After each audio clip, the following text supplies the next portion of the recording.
This buckle is by Ray Adakai. He's a Navajo silversmith. He's done it in the old Concho style, which is patterned after the conch shell that comes up from the coast of Mexico, the Gulf of Mexico. But this type of silver work is classic old Navajo.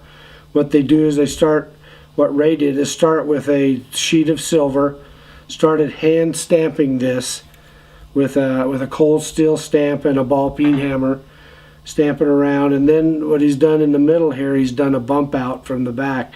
So you take a big heavy block of steel that has this pattern carved out in it, and then a heavy duty stamp that has that same pattern that fits in, male female fit, and then he's hit this thing and bumped it out to where you can see it has a lot of dimension.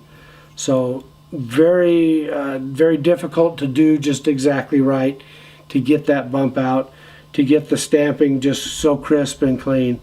Very nice piece. The turquoise is Tyrone, which the mine doesn't exist anymore. It's just an area down in New Mexico that they mined for years and years, and sometimes we find a piece of really great turquoise that came out of that mine. But a beautiful old style conch style buckle.